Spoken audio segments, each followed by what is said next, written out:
Halo pemirsa, jumpa lagi dengan saya Heru Setiawan dari Teknik Kimia Institut Teknologi 10 November. Pada kesempatan kali ini saya akan mencoba memaparkan tentang masih dengan Excel tentang bagaimana menggunakan solver dan perkalian matriks dan inversi.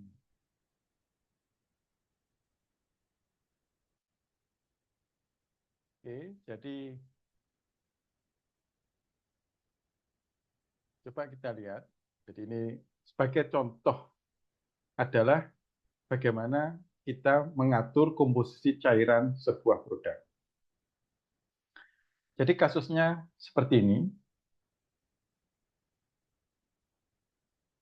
Produk akhir dari sebuah pabrik kimia dibuat dengan mencampur 4 cairan, alfa, beta, gamma, dan sigma bersama-sama. Setiap cairan tersebut mengandung 4 komponen. Jadi alfa mengandung komponen A, B, C, D, beta juga mengandung komponen A, B, C, D, gamma begitu juga, dan sigma juga. Nah, produk yang meninggalkan pabrik harus mempunyai komposisi mendekati yang ditetapkan. Tentukan jumlah relatif alfa, beta, gamma, dan sigma yang dibutuhkan untuk memenuhi spesifikasi campuran dalam data berikut. Jadi komponen A, B, C, D ini komposisi berat-berat, jadi berat per berat dari alfa, beta, gamma, sigma. Jadi komponen A, komposisi alfanya 51,3, betanya 43,2, gamma 56,4, dan sigma 47,4. Spesifikasi komposisi yang ditetapkan adalah kita menginginkan produknya memiliki komposisi 48, berat 48,8. Kemudian B mengandung 11,3, komponen B mengandung alfa 11,3, beta mengandung 11,5, gamma mengandung 15,5, dan sigma mengandung 8,5. Komposisi yang diinginkan, yang ditetapkan adalah 11,56. Kemudian komponen C seperti ini, komponen alfa beta gammanya, alfa beta gamma sigmanya, yang ditetapkan 29,3. D adalah 8, 10,3, 5,6, dan 13,7. Nah, sekarang ini untuk menetapkan jumlah relatif ya dari alfa, beta, gamma, dan sigma untuk mendapatkan komposisi yang ditetapkan seperti ini. Jadi yang mau kita selesaikan, kita menyelesaikannya menggunakan Excel, menggunakan kemampuan Excel, yaitu dalam menghitung inverse matrix dan add-in solver untuk menentukan besaran alfa, beta, gamma, dan alfa yang dibutuhkan untuk memenuhi spesifikasi campuran. Memenuhi spesifik campuran sehingga nanti di campuran ini A-nya mengandung 48,8, kemudian B 11,56, C 29,43, dan D 10,21. Nah, jadi fungsi yang dipakai ini ya, fungsi yang dipakai dan mengaktifkan solver. Kalau defaultnya ketika diinstal solver itu belum aktif, maka kalau belum aktif, kalau sudah aktif ya bisa langsung dipakai. Kalau belum aktif, klik tab file, kemudian klik options, dan kemudian klik item add-ins. Kemudian dalam kotak manage, klik action add-ins, dan kemudian klik go.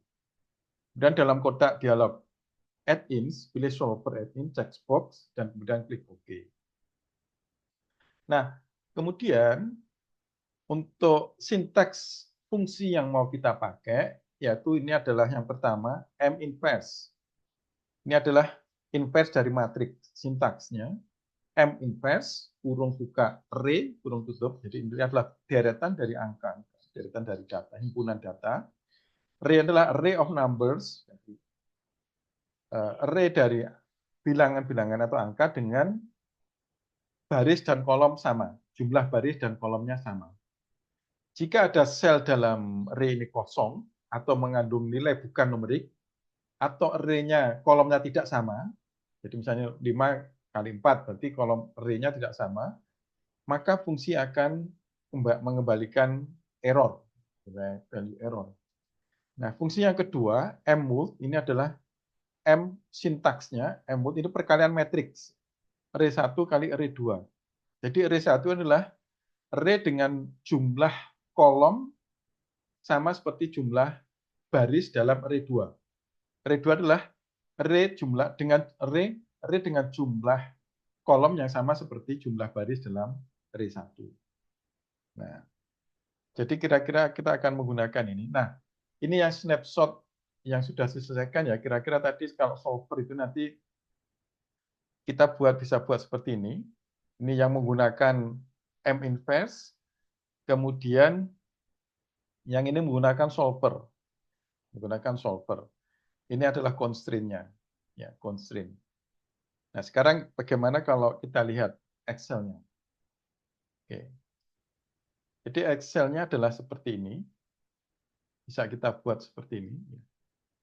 Jadi ini yang pertama adalah menggunakan fungsi M inverse untuk inverse matrix A X sama dengan B, di mana X sama dengan inverse dari inverse matrix A dikalikan dengan B. Jadi kita buat ini adalah matrix AXB, berarti ini matrix A-nya terdiri dari 4 kolom dan 4 baris. Sama ya, kolom dan barisnya sama. Bisa kita kecilkan supaya kelihatan mungkin. Ya.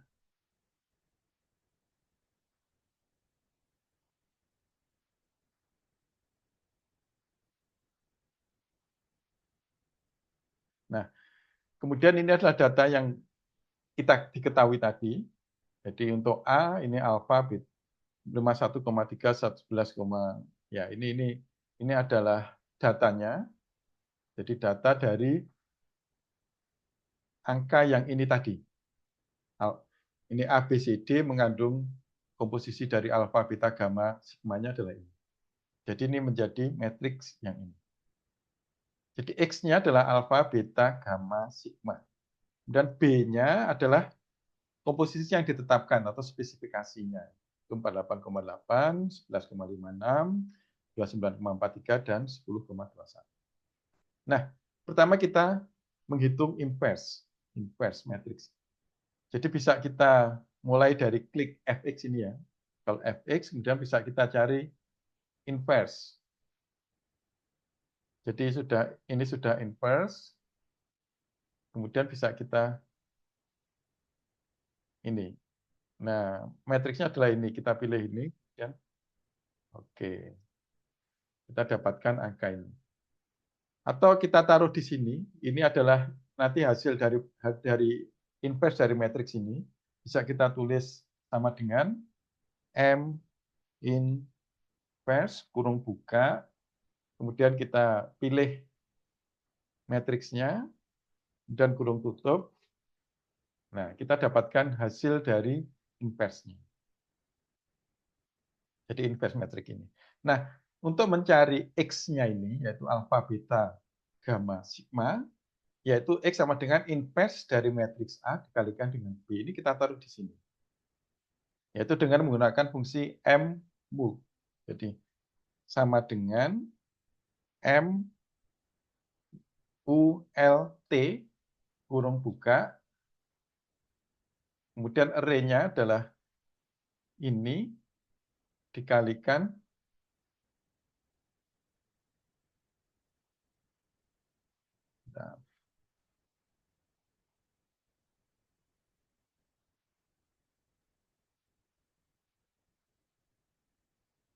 koma.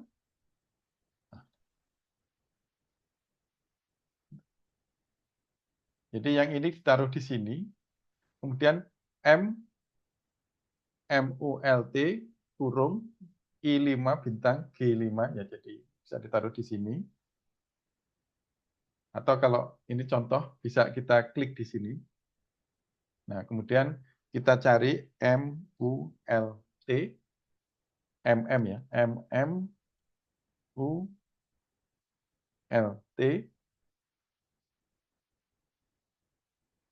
Nah, ini klik. Nah, kemudian array satunya mana? Array satu adalah yang ini. Array 2-nya adalah ini. Kemudian oke. Nah, maka kita dapatkan nilainya ini sudah sama dengan yang ini. Jadi seperti itu untuk perkalimetriknya. Maka kita dapatkan komposisi alfa, beta, gamma, sigmanya adalah 0,1172, 0,3789, 0,2117, dan sigmanya 0,3054. Nah, sekarang kita menggunakan cara kedua. Ini cara ke-1 ya. Cara kedua kita menggunakan solver. Jumlah cairan alfa, beta, gamma, sigma ini dapat dengan mudah dicari. Jadi ini alfa, beta, gamma, sigma. Nah, gimana caranya? Ini adalah, jadi kita ini persamaan jadi ini adalah persamaan 1, 2, 3, 4. Ini yang dihitung. Angka ini dihitung. Ini yang ditetapkan. Jadi ditetapkan sama dengan angka ini ya. 48, kemudian 11,56, ini ditetapkan. Kita ingin produk kita mempunyai yang ini hanya 48,8, ini 11,56, ini 29,43, dan 10,21. Nah ini dihitung. Kita hitung dengan cara, ini adalah rumusnya. Jadi kalau di sini B5 kali, berarti B5 itu yang ini, dikalikan dengan C12, B5 kali C12 ini. Ini kali ini, kemudian ditambah dengan C5 kali ini. Ditambah ini kali ini. Ditambah ini kali ini. B5 kali dolar C12. C12 setelah ini. Kemudian ditambah dengan C5 kali C13. C5 adalah ini dikalikan dengan C13. Kemudian yang ini dikalikan dengan ini kali ini. Ini di baris pertama. Jadi ini yang hasil hitungannya.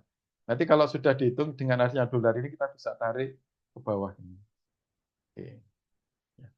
Bisa kita copy langsung. Maka kita bisa dapatkan angka perhitungan. Nah, kalau kita belum ini karena sama sudah tahu kita tulis sama. Misalnya kita tidak tahu angkanya, maka kita bisa kita kasih angka 0,1, kemudian ini 0,3, 0,5, kemudian ini 0,2. Ini adalah tebakan awal. Jadi kita menebak, kita belum tahu angkanya. Tebakan awal.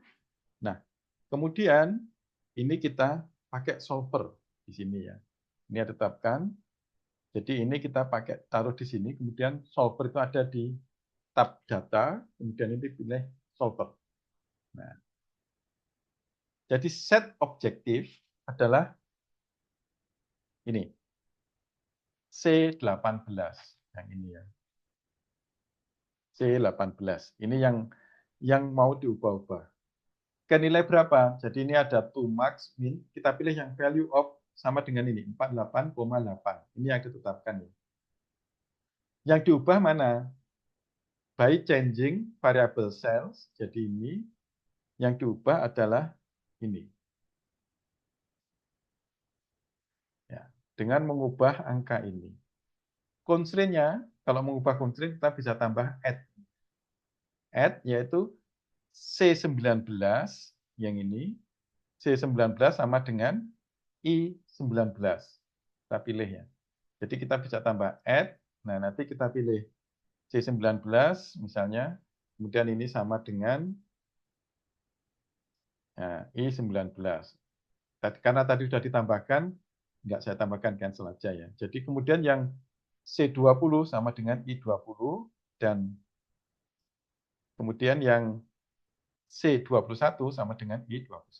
Maka kita sudah punya constraint, jadi kita punya set objektifnya. Objektif yang ini adalah C18 ini, nilainya ditetapkan harus sama dengan 48,8.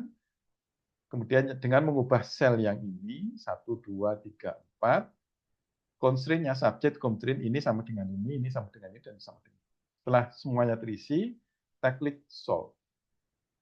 Oke, solve. Oke, maka kita lihat hasilnya tadi yang angkanya tidak sama, sekarang jadi sama dengan ini ya, 0,1172, 0,3789, dan seterusnya. Baik, demikian tadi kita mencari komposisi dari sebuah campuran kalau kita inginkan produknya memiliki komposisi tertentu. Yaitu bisa dengan dua cara, menggunakan matriks, perkalian inverse matriks, dan menggunakan solver. Baik, demikian apa yang bisa saya sampaikan. Sampai ketemu lagi di lain kesempatan.